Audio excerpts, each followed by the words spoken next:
আলহামদুলিমান কাদ্দারা খাইরান ওয়া খাবালা ওয়া শুকরু লিমান সাওয়ারা হুসনান ওয়া জামালা ফরদুন সামাদুন আন সিফাতিল খালকি বরিয়ুন রব্বুন আযালিয়ুন খালাকাল খালকা কামালা লা জিদ্দা ওয়ালা নিদ্দা ওয়ালা হাদ্দা লিমাওলা আল আনা কামা কানা ওয়ালাম ইয়ালকা জাওয়ালা।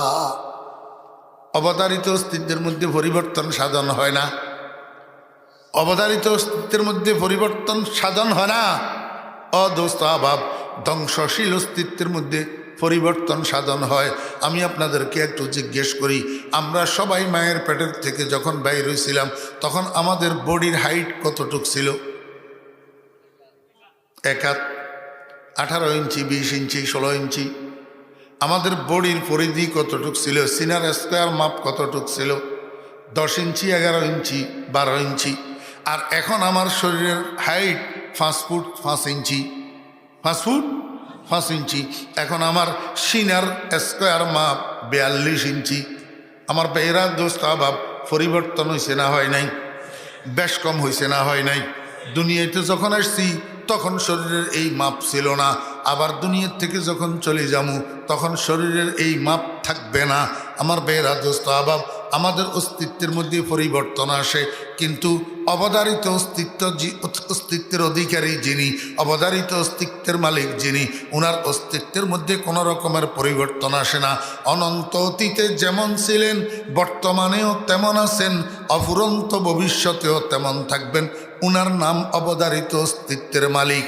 ও বেরা দোস্ত আবাব, সমস্ত প্রশংসার অধিকারী একমাত্র অবধারিত অস্তিত্বের অধিকারী হইতে পারে। ধ্বংসশীল অস্তিত্বওয়ালা কোনো সময় কস্মিন কালেও সমস্ত প্রশংসার মালিক হইতে পারে না। আল্লাহ পাক রব্বুল আলামিন বলেন, বান্দা আমি কি বলছি? আলহামদুলিল্লাহ, সমস্ত প্রশংসা আল্লাহর জন্য। তো আল্লাহকে, আল্লাহ তো ওয়াজিবুল ওজুদ, অবধারিত অস্তিত্বের অধিকারী। তো তুই যদি অবধারিত অস্তিত্বের অধিকারী হ, তাহলে তোর জন্যও হবে সমস্ত প্রশংসা। আর আল্লাহ ছাড়া আর কেউ যদি না থাকে অবধারিত অস্তিত্বের অধিকারী, তাহলে আল্লাহই হবে সমস্ত প্রশংসার অধিকারী। এটাই দলিল। এটাই কি দলিল? আল্লাহ পাক রব্বুল আলামিন বলেন সমস্ত প্রশংসা আল্লাহর জন্য। কয় কোন আল্লাহ? এটা কোন আল্লাহ রে? কয় রব্বিল আলামিন। রব্বিল আলামিন, যিনি সমগ্র জগৎ সমূহের প্রতিপালক। এটা হলো অনুবাদ। সমগ্র জগৎ সমূহের প্রতিপালক, এটা হলো কি অনুবাদ। একটু বুঝেন, আলামিন এটা বহু বচন। এটা কি বহু বচন। আলমুন এক বচন, আলম, হ্যাঁ এক বচন। জগৎ, আলমে দুনিয়া, দুনিয়ার জগৎ। আলমে আখেরাত, আখেরাতের জগৎ। আলমে মালাকুত, ফেরেশতাদের জগৎ। আলমে আরওয়াহ, রুহের জগৎ। আলমে আখেরাত, আখেরাতের জগৎ। আলমে জান্নাত, জান্নাতের জগৎ। আলমে জাহান্নাম, জাহান্নামের জগৎ। আলমে বরজখ, কবর জগৎ। এগুলা এক বচন। এগুলা কি? এবারে সবগুলারে একসাথ করলে আলামিন। বহু বচন, জগৎ সমূহ, জগৎ সমূহ। আল্লাহ পাক রব্বুল আলামিন কি কইছে? আলহামদুলিল্লাহি রব্বি আলামিন, রব্বি আলামিন, রব্বি আলামিদ দুনিয়া, রব্বি আলামে বারজাখ, রব্বি আলামিল আখিরা। বলছেনি? বলে নাই। বলছে আলামিন, জগৎসমূহের প্রতিপালক। 1 নম্বর কথা হইল, আমরা তো আল্লাহ পাক রব্বুল আলামিনের বান্দা। আমাদেরকে আল্লাহ পাক দুনিয়াতে লালন পালন করেন। সেই হিসাবে আল্লাহ পাক দুনিয়ার রব। দুনিয়ার আলমে মালাকুত, ফেরেশতা জগৎ যেটা আছে, আসমানের জগৎ, সেখানে আল্লাহর বানানো ফেরেশতারা আসেনি। তাদেরকে লালন পালন কে করে? আল্লাহ। তাহলে ফেরেশতা জগতের প্রতিপালক আল্লাহ। অদুস্ত ওই কবর জগতে মানুষ সকল আসেনি? আছে। জিন্দা না মুর্দা? কয় না। বেগুন জিন্দা। বেগুন কি জিন্দা? যদি জিন্দা না হয় তো আপনার ঘরে যে রসুলে কইল প্রত্য শুক্রবারে মা বাপের কবর জিয়ারত করিও। প্রত্য শুক্রবারে যেই সন্তান মা বাপের কবর জিয়ারত করে আল্লাহ পাকের লিস্টের মধ্যে সন্তান এটার নাম নেককার সন্তান হিসাবে লিপিবদ্ধ হয়। আর আল্লাহ পাকের লিস্টের মধ্যে একবার যদি কোনো কারো নাম নেককার হিসাবে লিপিবদ্ধ হয়ে যায় ওই মানুষটার জাহান্নামে যাইতে পারে না। তাহলে মা বাপের কবর জিয়ারত সন্তানের জন্য জান্নাতে যাওয়ার কারণ। মা বাপের কবর জিয়ারত। আমার ভাইরা দোস্ত আবাব, আমি একটু কইতাম নি আপনার ঘরে হাত উঠে বেললাই। গত 1 বছরে মা বাপের কবরের কাছে কন গেছিলেন, উড়াইয়েন না, বাকিরা শরম পাইব। অনেক মুরব্বিয়ানে কেরাম আছে 5 বছরেও যায় না মা বাপের কবরের কাছে। ও মুরব্বী, মনে রাখিয়েন, এখন যদি আপনি আপনার মা বাপের কবরের কাছে যাইতেন, মা বাপের কবর জিয়ারত করতেন, আপনার ফলারা দেখতেও শিখতো। আপনি মারা গেলে আপনার ফলারা আপনার কবর জিয়ারত করতো। আপনি যে আই বুড়া মানুষ, আই কিলে মা বাপের কবর জিয়ারত করন লাগে, আই বুড়া মানুষ, এই কথা কই মা বাপের কবর জিয়ারত করেন না 5 বছর ধরি। মনে রাখিয়েন, আপনি মারা গেলে আপনার ফলারা 10 বছরেও আপনার কবরের দিকে ফিরিয়া তাকাবে না।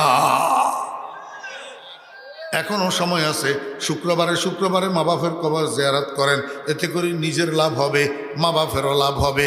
আপনার সন্তানেরা আপনার থেকে মা বাপের কবর জিয়ারত করা শিখবে।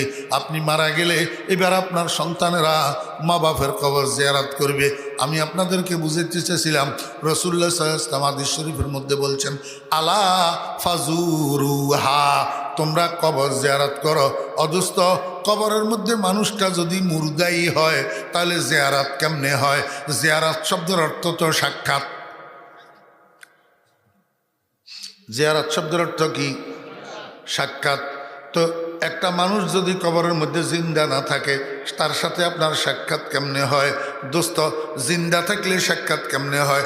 জিন্দা থাকলে সাক্ষাৎ একদিক থেকে হয়, আপনি যদিও আপনার মা বাপকে দেখেন না কবরের উপরে দাঁড়াইয়া, কিন্তু আপনার মা বাপ কবরের মধ্যে শুইয়া যে কবরের পাশে জিয়ারত করার জন্য যায় তাকে ঠিক মতো দেখে, তাকে ঠিক মতো দেখে।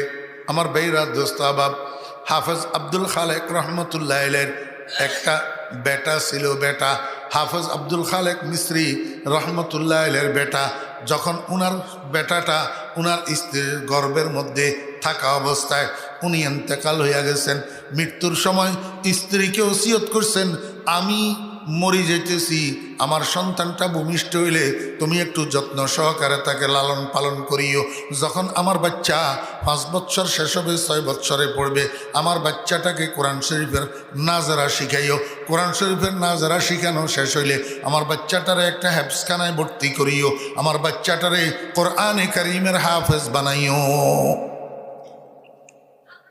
বাপে ওসিয়ত করে গেছে। এখন কিছুদিন পরে সন্তান এটা ভূমিষ্ঠ হয়েছে, মায়ের লালন পালন করে যত্ন সহকারে কোরআন শরীফের নাজারা শিখাইয়া এই ছেলেটাকে একটা হেফজখানা মাদ্রাসায় ভর্তি করে দিয়েছে।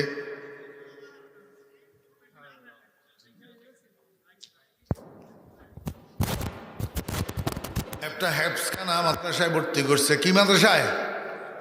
হাফেজিয়া মাদ্রাসায় ভর্তি করছে। এমনি মাত্র অল্প কিছু কোরআন শরীফের অল্প কিছু হেফজ করছে, মুখস্থ করছে। এই সময়ের মধ্যে ফলাটার মা মরে গেছে, মা মারা গেছে। এখন মাকে দাফন করি, ছেলে মাদ্রাসায় এসছে, বসে বসে শুধু কান্দে আর পড়ে না, খালি কান্দে। হাফেজ সাহেব হুজুর কয়লা, তুই কান্দস কেন? তুই কি হইছে, কি অসুবিধা আমাকে বল, তুই তো একদম লেখাপড়া করতেছ না, খালি কান্দস। ফোলা কান্দিয়া কয়, হুজুর আমি মায়ের গর্ভে থাকতে আমার আব্বা মারা গেছে, আব্বার চেহারা তো আমি দেখি নাই, আমার মা যত্ন সহকারে লালন পালন করি, আমাকে হাফেজিয়া মাদ্রাসায় দিছে, আমার মা আরজু করি আমাকে হাফেজ বানানোর জন্য, কিন্তু এখনো পর্যন্ত আমি কোরআন শরীফটা হেফজ করতে পারলাম না, এখনো পর্যন্ত হাফেজ হইতে পারলাম না, অল্প সামান্য হেফজ করছি। গতকাল আমার মাটাও মারা গেছে, আজকে মাকে দাফন করি, তারপরে আমি এখন মাদ্রাসায় আসছি। হুজুর মনকে বুঝাইতে পারি না, আমার মাথায় হাত বুলাই দেওয়ার মতো দুনিয়াতে আর কেউ রইল না। হাফেজ সাহেব হুজুর কয়, বেটা কান্দিস না, কানলে কি লাভ হবে? এই কান্দার দ্বারায় তোরও কোনো লাভ নাই, তোর মায়েরও কোনো লাভ নাই। কয় তাহলে হুজুর কি করতাম? কয় তুই কিছুদিন বাড়ি থেকে আসা যাওয়া করি পড়, বাড়ি থেকে আসা যাওয়া কর, প্রতিদিন সকালবেলায় মাদ্রাসায় আসবি, আবার বিকেলবেলায় বাড়ি চলে যাবি। সকালবেলায় মাদ্রাসায় আসার সময় তোর মাকে যেখানে দাফন করছ সেখান দিয়ে ঘুরিয়ে আসবি। মায়ের কবরের সামনে দাঁড়াইয়া মায়ের কবরকে সামনে লইয়া এই পর্যন্ত যতটুক জায়গা কোরআনে কারিমের তুই হ্যাবস করছিস, মুখস্থ করছিস, এই জায়গাটা মুখস্থ মায়ের কবরের পাশে দাঁড়াইয়া তালাওয়াত করবি। আর এর দ্বারা আল্লাহ পাক রব্বুল আলামিন আল্লাহর কোরআনের নূর দিয়া তোর মায়ের কবরটাকে আলোকিত করে দিবে, মায়ের কবরটাকে জান্নাতের বাগান বানাইয়া দিবে। এখন উস্তাদের উপদেশ পাইয়া ছেলে কি করে? প্রতিদিন আসার সময় মায়ের কবরের কাছে যায়, মায়ের কবরের কাছে যাইয়া এই পর্যন্ত যতটুক ইয়াদ হইছে এই কোরআন শরীফটা মুখস্থ তেলাওয়াত করি, তারপরে চলে আসে। ও বেরা দোস্ত আবাব, রাত্রে স্বপ্নের মধ্যে মা আসি তাকে দেখা দিছে, মা আসি দেখা দিছে। দেখা দিয়া কয় বাবারে তোমারে একটা কথা বলার জন্য আমি এসছি। কয় মা কি কথা? কয় কথা হইল তুমি আমার কবরের কাছে যাইয়া কোরআন তেলাওয়াত করিও না। কোরআন তেলাওয়াত? ছেলে কয় মা এত আরজু করি আমাকে হাফেজিয়া মাদ্রাসায় দিলেন, আর আমার হাফেজ সাহেব হুজুরই তো আমাকে আদেশ দিছে, উপদেশ দিছে, দিক নির্দেশনা দিছে আপনার কবরের কাছে যাইয়া মুখস্থ কোরআন তেলাওয়াত করার জন্য। এটার দ্বারা নাকি আপনার উপকার হবে, আপনি নিষেধ কেন করতেছেন? মায় কয় না বাবা তুমি বুঝো নাই, একেবারে নিষেধ করি না, একেবারে পড়িও না সেটা বলি না। প্রথমে আমার কবরের কাছে যাইয়া আমার কবরের দিকে তাকাইয়া কিছুক্ষণ এমনে চুপচাপ দাঁড়াই থাকবা, কোরআন তেলাওয়াত করিও না। কিছু সময় অতিবাহিত হওয়ার পর এইবার কোরআন তেলাওয়াত শুরু করিবা। ছেলে জিজ্ঞাসা করে মা এটার কারণ কি? মায় কয় বাবারে দুনিয়ার মধ্যে তুই তো একমাত্র আমার কলিজার টুকরা ছিলি, আমার নয়নের মণি ছিলি। ও বাবা তোকে না দেখিয়া একটা মুহূর্ত তো আমি মা থাকতে পারতাম না, এক মুহূর্তের জন্য তোকে আমার চোখের আড়ালে যাইতে দিতাম না। আজকে 3-4 দিন হলো আমি মারা যাইয়া কবরে চলে এসেছি, এই 3-4 দিন আমার কলিজার টুকরাটাকে আমি দেখতে পাই না। তুমি যে আমার কবরের কাছে যাও তারপরেও তোমার চেহারাটা ভালো করি আমি মন ভরিয়া দেখতে পারি না, কারণ তুমি যখন আল্লাহর কোরআন তেলাওয়াত শুরু করো আল্লাহর কোরআনের নূর তোমার চেহারার উপরে বেষ্টনী দিয়া থাকে, আল্লাহর কোরআনের নূর তোমার চেহারাটাকে ডাকনা দিয়া রাখে। আমি আমার কলিজার টুকরার চেহারাটা মন ভরিয়া কবরে থাকি একটু দেখতে পারি না। এই জন্য বলি বাবা তুমি প্রথমে কবরের কাছে যাইয়া কিছুক্ষণ সময় চুপচাপ আমার কবরের দিকে তাকাইয়া দাঁড়াই থাকবা, আমি মন ভরিয়া আমার বাবার চেহারাটা দেখি কলিজা ঠান্ডা করব। আমার বেয়েরা দোস্ত বাবেরা, এতে করে বোঝা যায় সন্তান মা বাপের কবর জিয়ারাত করার জন্য যায়, অন্য যত মানুষ কবর জিয়ারাত করার জন্য যায়, জিয়ারাতকারী কবরের মুর্দাকে দেখে না, কিন্তু কবরের মুর্দা জিয়ারাতকারীকে ঠিক মতো দেখে। এই জন্য রহমতুল্লাহ আলামিন মুহাম্মাদুর রাসূলুল্লাহ সাল্লাল্লাহু আলাইহি ওয়াসাল্লাম হাদিস শরীফের মধ্যে বলছেন লানাল্লাহু জাওয়ারাতিল কুবুর ওয়াল মুত্তাখিযিনা আলাইহা সুরুজা। আল্লাহু আকবার। রাসূল আকরাম সাল্লাল্লাহু আলাইহি ওয়াসাল্লাম বলেন 2 প্রকারের মানুষের উপরে আল্লাহ লানত পড়ুক। কয় প্রকারের? দোস্ত রাইফেলের গুলি মিস হইতে পারে কিন্তু নবীজির জবান মিস হইতে পারে না। এই বদদোয়া কবুল না? না কবুল? কবুল। রাসূলুল্লাহ সাল্লাল্লাহু আলাইহি ওয়াসাল্লাম বদদোয়া করছে 2 প্রকারের মানুষের উপরে আল্লাহ লানত পড়ুক, আল্লাহর গজব পড়ুক। 2 প্রকার মানুষের উপর। এক প্রকার মানুষ হলো জাওয়ারাতিল কুবুর, ওই সমস্ত বেগানা নারী যারা আরেক বেগানা পুরুষের কবরের কাছে যায়।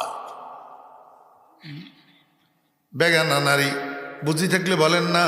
আজকের দুনিয়াতে মাজার সমূহের মধ্যে যেই সমস্ত আল্লাহর ওলিরা শুয়ে আছেন, এরা কবরের পাশে যেই মহিলারা যায় সব মহিলার এগানা নাকি?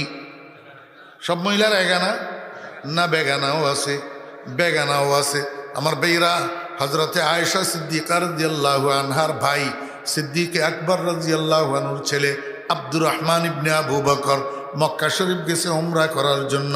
উমরা থেকে আসার পথে আবার মদিনা ফিরার পথে অর্ধেক রাস্তায় এন্তেকাল হইয়া গেছে।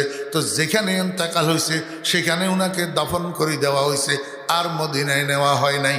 দোস্ত আহবাব, হজরতে আয়েশা সিদ্দিকা রাদিয়াল্লাহু আনহা কিছুদিন পর উনি গেছেন উমরা করার জন্য। উমরা করি আসার সময় ভাই আব্দুর রহমানের কবরের কাছে গেছে।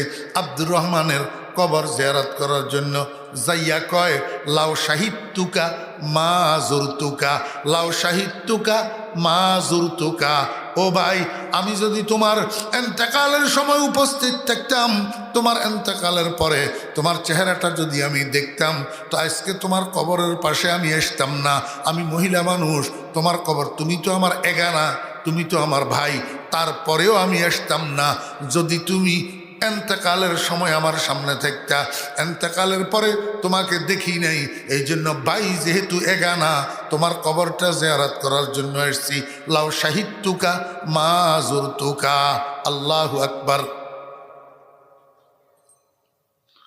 ওয়া কুন্না কানাদমানাই জাজিমাতা হিকবাতান মিনাদ দাহরে হাত্তা কিলা লা ইয়াতাসাদ্দা ফালাম্মা তাফাররাকনা কাআন্নি ওয়া মালিকান লিতাউলি জিতিমাইল লাম নাবিত লাইলাতাম মা।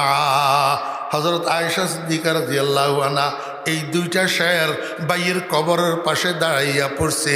ও ভাইরা, এই দুইটা শেরের দিকে তাকাইলে, এই দুইটা শেরের সাহিত্যর দিকে তাকাইলে, পাণ্ডিত্যের দিকে তাকাইলে বোঝা যায় আম্মা আয়েশা সিদ্দিকা রাদিয়াল্লাহু আনহা কত বড় আরবি সাহিত্য বিশারদ ছিলেন। আমার ভাইরা, দোস্ত আহবাব, রসুল আকরাম সাল্লাল্লাহু আলাইহি ওয়াসাল্লাম বেগানা নারী, বেগানা পুরুষের কবরের কাছে গেলে লানতের বদদোয়া করছেন, গজবের বদদোয়া করছেন। কেন? ও নারী, তুমি যদিও কবরে শোয়া মুর্দাকে, কবরে শোয়া আল্লাহর ওলিকে, কবরে শোয়া বুজুর্গকে তুমি যদিও দেখো না, কিন্তু ওই কবরে শোয়া মানুষটা তোমারে ঠিক মতো দেখে। তো যে আল্লাহর ওলি জীবনে কোনোদিন বেগানা নারীর সামনে যায় নাই, বেগানা নারীর চেহারা দেখে নাই, বেগানা নারীকে নিজের চেহারা দেখায় নাই, এমন আল্লাহর ওলির কবরের কাছে যাইয়া তুই কেন আল্লাহর ওলির মর্জির খেলাপ কাম করি কবরে থাকা অবস্থায় উনারে কষ্ট দিতেছ? তুই বেগানা নারীকে আল্লাহর ওলি কবরের কাছে পাইয়া মোটেও খুশ হয় না, বেজার হয়, তোর জন্য বদদোয়া করে কবরে শুইয়া শুইয়া। যাবেনি মাজারে? আল্লাহু আকবার। কোনো বেগানা নারী, কোনো আরেকজন বেগানা পুরুষ, উনি আল্লাহর ওলি হোক, কিন্তু আল্লাহর রসুলের অনুমতি নাই। আমি আপনাদেরকে বুঝাইতে চেয়েছিলাম, সন্তান মা বাপের কবর জিয়ারত করতে গেলে সন্তানে যদিও দেখে না, কিন্তু মা বাপে দেখে কিনা? মা বাপে দেখে। এতে করে বোঝা যায় কবর জগতের মানুষেরা জিন্দা না মুর্দা? জিন্দা। তো জিন্দা মানুষের আহার লাগেনি? লাগেনি। তো এই আহার কবর জগৎ আলমে বরজখের মানুষদের আহার কে সরবরাহ করে, লালন পালন কে করে? আল্লাহ। তাহলে দুনিয়াওয়ালাদের আহার সরবরাহ করনেওয়ালা আল্লাহ, ফেরেশতা জগতের আহার সরবরাহ করনেওয়ালা আল্লাহ, কবর জগতের আহার সরবরাহ করনেওয়ালা আল্লাহ। ও দোস্ত আহবাব, জিন্নাতদের একটা জগৎ আছে কিনা? জিন্নাতদের একটা জগৎ। ওই জিন্নাতদের জগতে জিন্নাতদের আহার সরবরাহ কে করে? আল্লাহ। এই জন্য আল্লাহ পাক রব্বুল আলামিন বলেন, ও দুনিয়ার মানুষেরা, আমি শুধু তোমরা দুনিয়াবাসীর রব নই, বরং যত জগৎ আছে, সমস্ত জগতের যত অধিবাসী আছে, সমস্ত অধিবাসীদের রিজিক সরবরাহ করনেওয়ালা, খাদ্য সরবরাহ করনেওয়ালা, লালন পালনকারী আমি। এই জন্য তুমি বলো আলহামদুলিল্লাহি রব্বিল আলামিন। আমার ভাইয়েরা, দোস্ত আহবাব, এই এক তফসির, এই এক তফসির। আরেকটা তফসির হইল আলামুন বমানা নুম মিনাল মাখলুক, নুম মিনাল মাখলুক। আলামুন অর্থ মাখলুকের একটা প্রকার, মাখলুকের একটা প্রকার, মাখলুকের একটা জাতি। অদস্ত মানুষ এক জাতি মাখলুক, জিন এক জাতি মাখলুক, ফেরেশতা এক জাতি মাখলুক, গরু এক জাতি মাখলুক, ছাগল এক জাতি মাখলুক, মহিষ এক জাতি মাখলুক, হাতি এক জাতি মাখলুক, গোড়া এক জাতি মাখলুক, গর্তের সাপগুলা মাখলুকের এক জাতি, পিঁপড়াগুলা মাখলুকের এক জাতি, সাগরের মাছগুলা মাখলুকের একটা জাতি, উড়ন্ত পাখিগুলা মাখলুকের একটা জাতি। বিভিন্ন পাহাড়ের মধ্যে এত বড় বড় সিমুর্গ নামের কতগুলা পাখি আছে। প্রতি বেলায় 7টা হাতি খায়, প্রতি বেলায় 7টা হাতি খায়। সিমুর্গ নামে ওই পাখিটা প্রতি বেলায় একটা হাতি খায়। এরকম হাজার হাজার সিমুর্গ পাখি ওই পাহাড়ের মধ্যে বসবাস করে। আল্লাহু আকবার। আল্লাহ কয় বান্দা, যত প্রকারের মাখলুকের যত জাতি আমি বানাইছি, সমস্ত জাতির রিজিক আমি রব্বুল আলামিন সরবরাহ করি, সমস্ত জাতির লালন পালন করনেওয়ালা আমি। দুর্ভাগ্যের বিষয় হলো একমাত্র তোমরা মানব জাতি ছাড়া খাবারের জন্য কুকুরের মতো পাগল আর কেউ হয় না, আর কেউ হয় না। সমস্ত মাখলুক সকালবেলায় ঘুম থেকে উঠি আমি আল্লাহর নাম নিয়া বাইর হয়, আমি তাদেরকে রিজিকের ব্যবস্থা করি, আবার ফ্যাট ভর্তি করি, উদর পূর্তি করি, বাসায় চলে যায় এই রিজিকের জন্য, খাবারের জন্য, টাকার জন্য, জমিনের জন্য। আল্লাহু আকবার। একে অপরের মাথার উপরে আঘাত করে না, একে অপরের পেটের মধ্যে ডেকার ঢুকায় না, একে অপরের বুকের মধ্যে রিভলভারের গুলি ছুড়ে না। একমাত্র তোমরা বনি আদম আশরাফুল মাখলুকাত নামের যেই জাতি, তোমরা মানব জাতি, একমাত্র তোমরাই খাবারের জন্য পাগল পারা হও, তোমরা এই খাবারের জন্য পাগলা কুকুরের মতো হও। অন্য কোনো জাতি খাবারের জন্য পাগলা কুকুরের মতো হয় না, কারণ তাদের বিশ্বাস আছে খাবার প্রত্যেকের কপালে বরাদ্দ আছে, প্রত্যেকের নামে লিপিবদ্ধ আছে, যার জন্য যতটুক বরাদ্দ সেইখান থেকে একটা চাউলও যদি অবশিষ্ট থাকি যায়, ফেটে না যায়, তার কাছে মৃত্যু আসবে না, মৃত্যু আসবে না। আল্লাহ পাক রব্বুল আলামিন কয়, দুনিয়ার মানুষেরা তাহলে তুমি বলো আলহামদুলিল্লাহি রব্বিল আলামিন, সমস্ত প্রশংসা ওই আল্লাহর জন্য যিনি সর্বপ্রকার মাখলুকের প্রতিপালক, সর্বপ্রকার মাখলুকের প্রতিপালক। আল্লাহু আকবার। কইতে গেলে রাত শেষ হবে না। হ্যাঁ আমার ভাইরা, দোস্ত আবাব, রব্বুন, মনোযোগ আসেনি? রব্বুন শব্দের অর্থ কি? প্রতিপালক। কি? প্রতিপালক, লালন পালনকারী, লালন পালনকারী। এখন কাফেরের বাচ্চারা কয় এটা একটা গুণ বর্ণনা করা হইল নি, এটা একটা প্রশংসা হইল নি। হ্যাঁ, রব্বিল আলামিন, প্রতিপালক। আরে দুনিয়ার মানুষ মা বাপেও তো সন্তান জন্ম দেওয়ার পরে 2-4 বছর, 5 বছর, 10 বছর পর্যন্ত সন্তানের লালন পালন করে, সেই হিসাবে মা বাপ হতো রব, মা বাপ হতো কি? রব। তাহলে আল্লাহ কয় আলহামদুলিল্লাহি রব্বিল আলামিন, সমস্ত প্রশংসা আল্লাহর জন্য যিনি আলামিনের রব। তাহলে রব হওয়ার কারণে যদি সমস্ত প্রশংসা হয়, তাহলে সমস্ত প্রশংসা মা বাপের জন্য হবে, কারণ মা বাপ হতো সন্তানের লালন পালনকারী রব। কথা বুঝছেন না? বুঝেন নাই? আল্লাহু আকবার। ওই কাফেরের বাচ্চা, বেঈমানের বাচ্চারা বুকের ভিতরে ঈমান নাই, তো এই জন্য আসল কথা বুঝে না। ওরে মা বাপ রব, প্রতিপালক, এই কথা সত্য। আল্লাহ নিজেই তো বলছেন রব্বির হামহুমা কামা রব্বায়ানি সাগীরা। কিন্তু আল্লাহ পাকের রব হওয়া আর মা বাপের রব হওয়ার মধ্যে পার্থক্য আছে। আল্লাহ পাকের প্রতিপালক হওয়া আর মা বাপের প্রতিপালক হওয়ার মধ্যে পার্থক্য আছে। কি পার্থক্য? এই পার্থক্য বোঝার জন্য আগে তুমি রব কারে কয় এটা বুঝতে হইব। রব বলে তৌজিহুল আসবাব বিমা ইয়াক্তাজিহিল মাকাম, তৌজিহুল আসবাব বিমা ইয়াক্তাজিহিল মাকাম। যাকে লালন পালন করবেন সে কি চায় সেটা দেখার বিষয় না, অবস্থায় কি চায় সেই অনুযায়ী ব্যবস্থা নেওয়া, এটা হলো লালন পালন। এটা হলো কি? লালন পালন। অদস্ত আমি একটা উদাহরণ দিই। বাচ্চার ফ্যাটে রক্ত আমাশা, ফ্যাটে কি? রক্ত আমাশা, ফ্যাকেনের সাথে রক্ত যাইতেছে, আম যাইতেছে। এখন বাজার থেকে আব্বা এত বড় বড় চিংড়ি মাছ নিয়ে এসছে। মায়ে কয় বাবারে তুই চিংড়ি মাছ খেতে পারবি না, চিংড়ি মাছ খেলে তুই একেবারে মরে যাবি, তোর রক্ত বিকার হইতেছে। এমত অবস্থায় চিংড়ি মাছ খাইলে রক্ত বিকার আরও বাড়বে। ফলায় কয় আমি খামু, আমি খামু, কোনো রকমে মানে না। তো মা দয়ালু, আল্লাহু আকবার। কয়েক আচ্ছা যা হোক, আল্লাহ যা করে খা, তোর আব্বারে কমু ওষুধের পাওয়ার আরো বাড়াই। দেখছেন নি আমার খাওয়াই দিছে নি, খাওয়াই দিছে দোস্ত। একদিকে রক্ত আমাশা, আরেকদিকে চিংড়ি মাছ খাওয়াই দিছে। বাচ্চা আবার জমি করে আর মায়ের দয়ার সাগরে ঢেউ খেলে, মায়ে খাওয়াই দিয়ে। আল্লাহ কয় না না বান্দা, আমি তোর মার মতো দয়ালু না, আমি আরেকটু অগ্রগামী দয়ালু। আমি তোর চাহিদা কি সেটা আমি দেখি না, তোর অবস্থার চাহিদা কি সেটা আমি দেখি। এই জন্য দেখোস না 11 মাস তোরে আমি ঠিক মতো খাওয়াই, আর 1 মাস বরাবর তোকে আমি উপাস রাখি।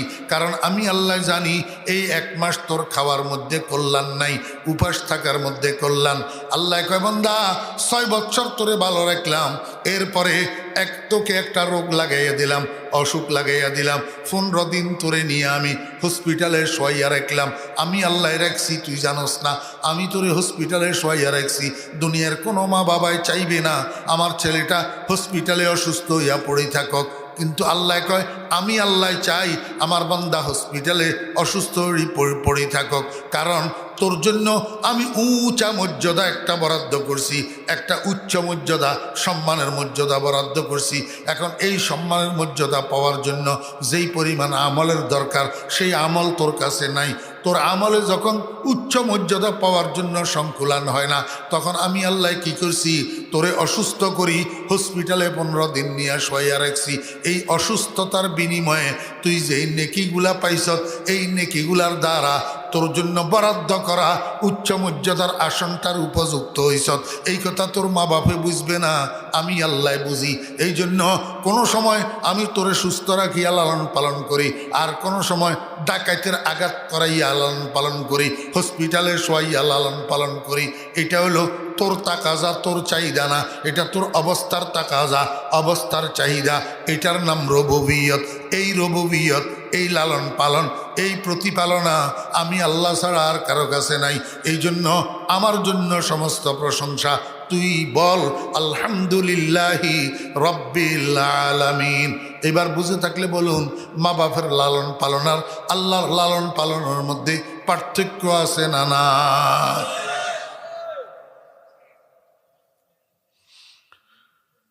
আর রহমান রহিম যদি শুরু করি, একেবারে কম করিলেও আরো 1.5 ঘন্টা লাগবে।